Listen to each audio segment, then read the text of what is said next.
చేయడానికి సిద్ధపడిన అమెరికా దాని మూల్యాన్ని చెల్లించమని ఉక్రెయిన్ కోరుతుంది. ఉక్రెయిన్ పైన ఒత్తిడి చేస్తుంది. సరిగ్గా ఈ వీకెండ్ చూసుకుంటే కనుక నో కింగ్స్ పేరిట అమెరికాలో భారీ స్థాయిలో నిరసనలు జరిగాయి సార్. 50 రాష్ట్రాల్లో 70 లక్షల మంది ప్రజలు అమెరికన్లు రోడ్లపైకి వచ్చారు. ఒకవైపు చెప్తూ ఉన్నారు కదా సార్, ట్రంప్ అమెరికాను మళ్ళీ గ్రేట్ చేస్తాను, అమెరికా ప్రయోజనాల కోసమే నేను పాటుపడతాను అని చెప్పేసి. మరి అలాంటి ట్రంప్ మీద ఇంత భారీ స్థాయిలో ఎందుకు ఈ వ్యతిరేకత సార్? వాస్తవం ఇది. అమెరికా అంతటా జూన్లో ఒకసారి జరిగాయి. అప్పుడే ఒక 50 లక్షల మంది పాల్గొన్నారండి. ఇప్పుడు ఈ ప్రొటెస్ట్లు అయితే సిఎన్ఎన్ అంచనా ప్రకారం 70 లాక్ పాల్గొన్నారు.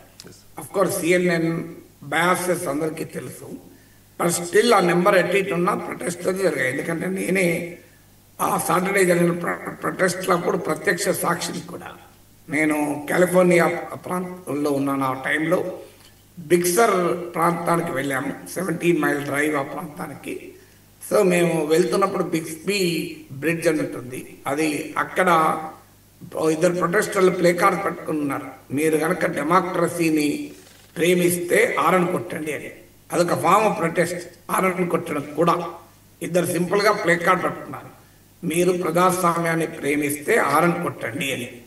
సో అలా అమెరికాలో రకరకాల రూపాల్లో జరిగిన న్యూయార్క్ ఐకానిక్ టైమ్స్ కార్లు అయితే వేల సంఖ్యలో ప్రజలు రోడ్ల మీదకి వచ్చారు.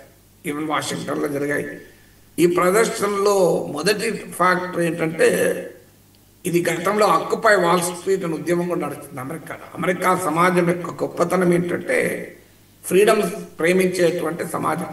అందుకే మీకు అమెరికా ఇప్పుడే కాదు, వియత్నాంపై వార్ జరిగినప్పుడు 70s కూడా పెద్ద ఎత్తున అమెరికన్ యూనివర్సిటీస్లో ప్రొటెస్ట్లు అయ్యాయి. ఇప్పుడు 50 యూనివర్సిటీస్లో ప్రో పాలస్తీన్ ప్రొటెస్ట్ జరిగాయి.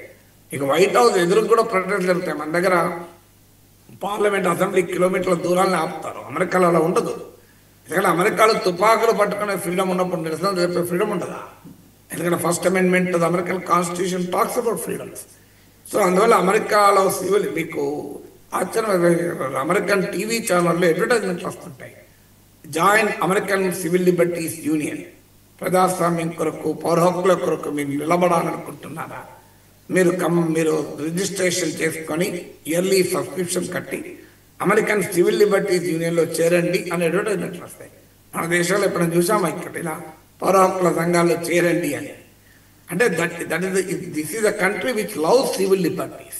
పౌరస్వామ్య హక్కుల్ని, ప్రజాస్వామ్యాన్ని ప్రేమిస్తుంది. కానీ అదే సమయంలో అమెరికన్ ఎకానమీని, అమెరికన్ పాలిటిక్స్ను బిగ్ టెక్ కంపెనీలు, బిగ్ క్యాపిటలిస్టులు, గతంలో మిలిటరీ ఇండస్ట్రియల్, గతంలో ఇప్పటికీ కూడా military industrial complexes, Lockheed Martin లాంటి కంపెనీలు, తర్వాత ఆయిల్ కంపెనీలు, ఎక్సాన్ మొబైల్, హాలిబర్టన్ లాంటి ఆయిల్ కంపెనీలు, ఇప్పుడు బిగ్ టెక్ కంపెనీలు శాసిస్తాయి అనేది చాలామంది ప్రజల్లో ఉండే అభిప్రాయం. దీనిపైన ఈవెన్ మీడియాను కూడా వీళ్ళే శాసిస్తారు. మీకు మోనోపలి ప్రెస్ అని బెన్ బగ్డికియాన్ అనే అతను పుస్తకం రాశారు. నేను యూనివర్సిటీ